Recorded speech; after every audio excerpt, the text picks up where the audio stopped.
Martineau, le préféré du règne animal. Bonjour, les petits lapins. Petit lapin, petit lapin. Régulièrement, presque à chaque année, le fameux débat sur les écoles privées. Faut-il arrêter de subventionner les écoles privées? Ça revient. Ça revient sur le tapis. Là, c'était le PQ qui était... bon, il y avait un congrès du PQ. Ils ont arrivé avec cette proposition-là que d'enlever au fil des ans, d'enlever des subventions à l'école privée. Finalement, ça a été battu, cette proposition-là. Mais ça relance encore là, le fameux débat. On va en parler, l'école privée, l'école publique. Monsieur David Bowles est avec nous, le directeur général du collège Charles Lemoine. Il est président de la Fédération des établissements d'enseignement privé. Bonjour, Monsieur Bowles. Bonjour, Monsieur Martineau. Ça revient régulièrement, hein? Vraiment, là, c'est comme chaque année, chaque 2 ans, là, on se pose la question.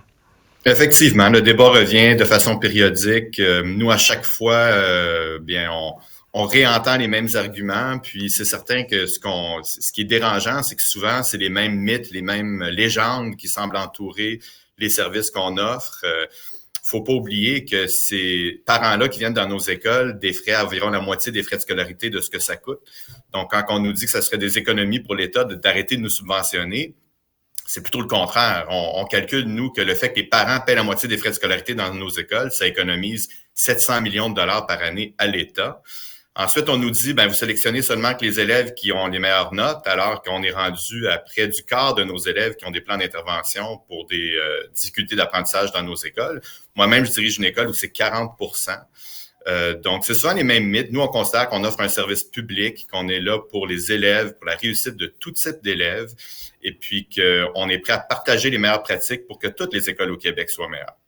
Monsieur Bowles, moi, mes enfants, j'ai 3 enfants, ils sont tous allés à l'école privée et je le dis sans aucune honte, c'est un choix personnel et je raconte toujours cette histoire-là, mais j'allais mener mon enfant en auto à son école privée et il y a un enfant qui sortait d'un taxi. OK, ils sortaient d'un taxi, puis allaient à l'école, puis ma femme et moi, on disait, tabarnouche, il y a vraiment des parents qui envoient leurs enfants en taxi à l'école. Ça n'a pas de sens. On a appris bien non que c'était le chauffeur de taxi qui allait mener son enfant à l'école privée, et on lui a parlé au chauffeur. Et il me dit, écoutez, moi, c'est un choix que j'ai fait. On fait moins de voyages que les autres. On s'est serré la ceinture. Moi, je suis un immigrant. Je veux que mes enfants aient une meilleure vie que moi, que j'ai eue. Je veux qu'il ait toutes les chances de son côté. Et donc, pour moi, j'ai pris le choix de l'école privée. Et ce gars-là, le chauffeur de taxi, là, si on enlève les subventions de l'État à l'école privée, il doit payer, il doit débourser l'entièreté des frais de scolarité, il ne pourra pas envoyer son enfant à l'école privée. Et là, on va se retrouver avec une école privée qui va être seulement pour les gens très riches. Exactement. Les gens qui sont contre le financement de l'école privée prennent souvent l'exemple de l'Ontario, parce que on n'est pas la seule province à subventionner les écoles privées. Il y en a d'autres, mais l'Ontario ne subventionne pas. Puis là, on nous dit, c'est merveilleux, en Ontario, on subventionne pas, faisons comme eux, mais aller à l'école privée en Ontario, ça coûte 20 000 $ par année. Donc, c'est réservé seulement qu'à l'élite. Alors qu'ici, c'est accessible au plus grand nombre, c'est accessible aux gens de la classe moyenne, et on est rendu à 6% de nos élèves qui reçoivent des bourses pour pouvoir venir dans nos écoles. On fait un grand effort dans nos écoles pour faire des campagnes de financement pour que les élèves qui ont des familles qui ont des difficultés financières puissent quand même venir chez nous en leur offrant des bourses. Mais comme vous le dites, si on coupe les subventions ou on les réduit, les frais de scolarité vont aller en augmentation. Donc, on va devenir de moins en moins accessible, alors qu'on nous lance le défi d'être de plus en plus accessible. Et ces gens-là, les jeunes leurs parents pourront plus leur payer l'école privée, vont réintégrer l'école publique.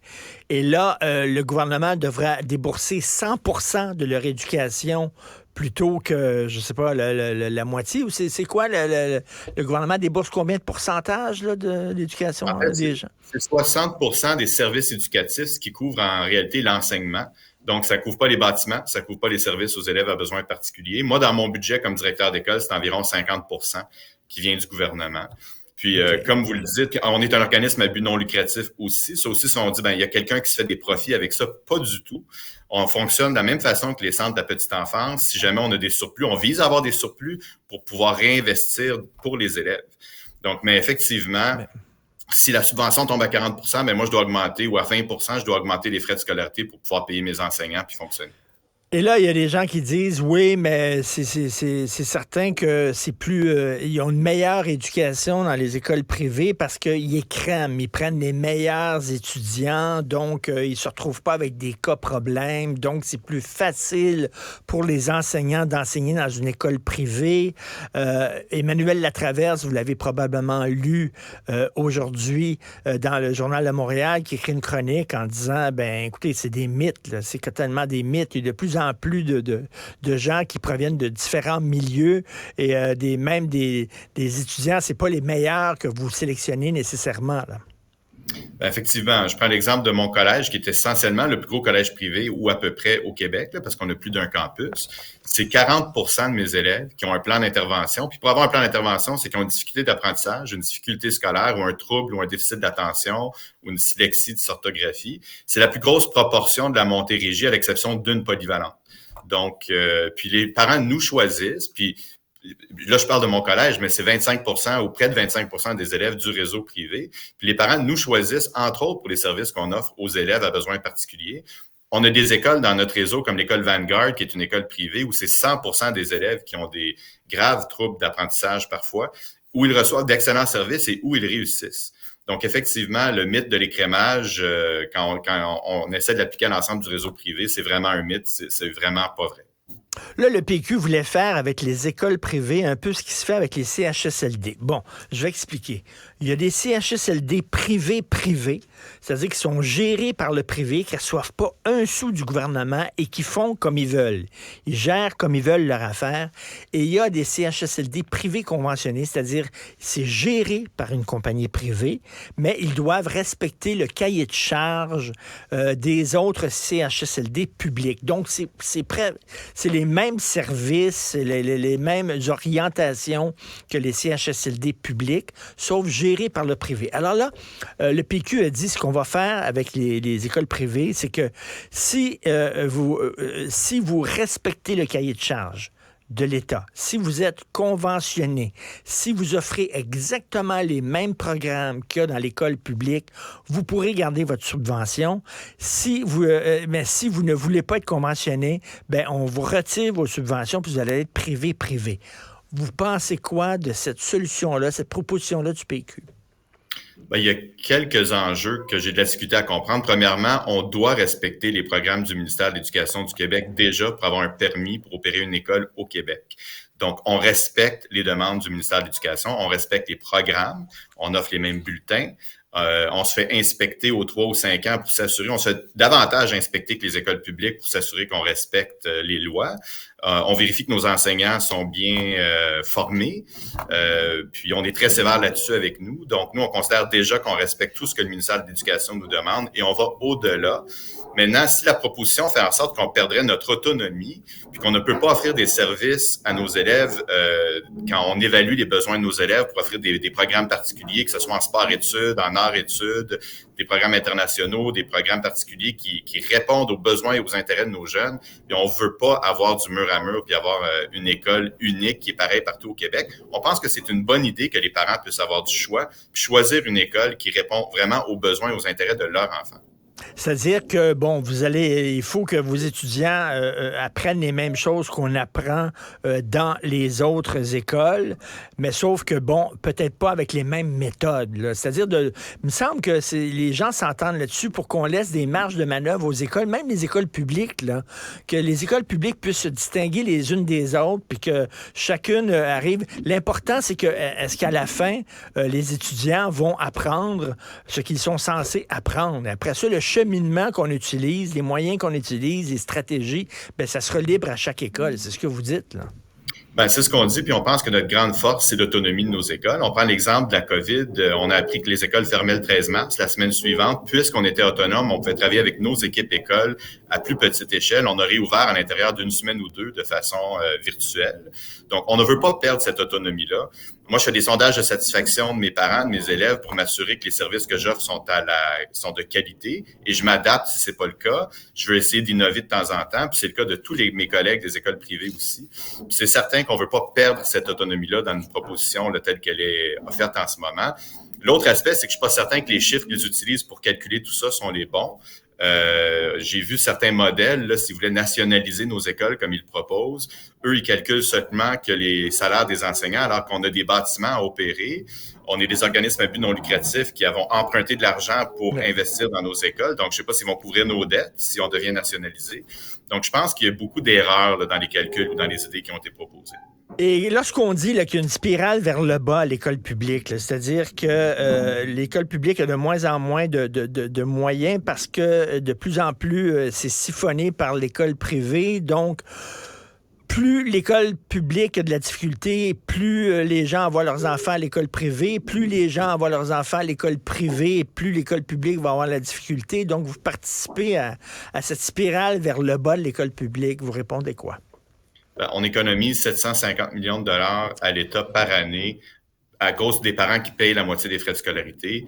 L'État devrait utiliser cet argent-là que l'économise pour réinvestir dans l'école publique. Moi, je pense que c'est un avantage que cet argent-là soit disponible. C'est un avantage qu'on puisse partager les meilleures pratiques. On a des élèves en difficulté qui réussissent dans nos écoles, dont des écoles comme Vanguard que j'ai nommé tantôt. Pourquoi est-ce qu'on s'inspire pas de ce qui se fait à Vanguard dans les écoles publiques? Pourquoi est-ce qu'on s'assoit pas ensemble pour partager les meilleures pratiques? Moi, je pense pas que ce qu'on fait dans les écoles privées nuit aux écoles publiques. Les écoles publiques ont développé beaucoup de programmes dans les 20 dernières années qui sont merveilleux. Puis c'est souvent en réaction par rapport à ce qui se fait au privé. Donc, moi, je pense qu'on peut travailler ensemble puis qu'on peut tous travailler dans l'objectif d'améliorer l'éducation au Québec tous ensemble. Et il y a école publique et école publique. On s'entend, M. Bose, une école publique à Outremont, c'est pas comme une école publique à Saint-Henri, par exemple. C'est pas la même affaire. C'est deux écoles publiques, mais c'est pas vraiment la même clientèle. Ben, il y a un milieu socio-économique qui est très différent d'une ville à l'autre, c'est certain. Puis, d'ailleurs, des programmes au gouvernement pour mettre plus d'argent dans les écoles, dans les milieux défavorisés. Puis, je pense que c'est quelque chose qui devrait être fait encore plus pour aider ces élèves-là qui sont plus vulnérables, que ce soit au niveau socio-économique ou que ce soit au niveau des difficultés d'apprentissage. Puis, nous, on est définitivement prêts à faire notre part, puis comme je disais tantôt, partager les meilleures pratiques, puis travailler pour l'objectif d'améliorer l'éducation pour tous les jeunes Québécois.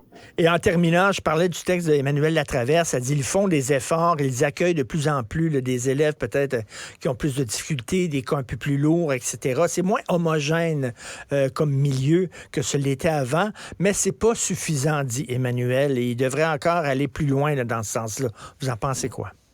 Ben écoutez, il faut comprendre que nous, on est subventionnés dans nos écoles régulières. Là, je ne prends pas les écoles comme Vanguard que je nommais tantôt. En calculant ce que ça coûte au gouvernement d'éduquer un élève régulier. Là. Donc, quand je dis que, par exemple, dans mon école, j'ai 40% d'élèves qui ont des difficultés d'apprentissage, ben j'ai pas un sou de plus. Donc, puis j'ai aussi des élèves qui, au public, auraient ce qu'on appelle des cotes, qui viennent avec des montants de 10 à 15 000 $ par année. Par exemple, des élèves qui sont dans le spectre de l'autisme. J'en ai dans mon école qui réussissent très bien, mais on ne reçoit pas cet argent-là. Donc, si on veut qu'on accueille encore davantage d'élèves à besoins particuliers avec des difficultés encore plus lourdes, par exemple en adaptation scolaire, il faut que le financement vienne avec. Sinon, on ne peut pas le faire. C'est impossible. Monsieur Bose, merci beaucoup. Et on va se reparler dans 1 an. Je suis convaincu parce que ça revient vraiment régulièrement, cette histoire-là de l'école privée, l'école publique. Les gens ne semblent pas comprendre exactement comment ça fonctionne. David Bose, directeur général du Collège Charlemagne, président de la Fédération des établissements d'enseignement privé. Merci, bonne journée. Merci à vous.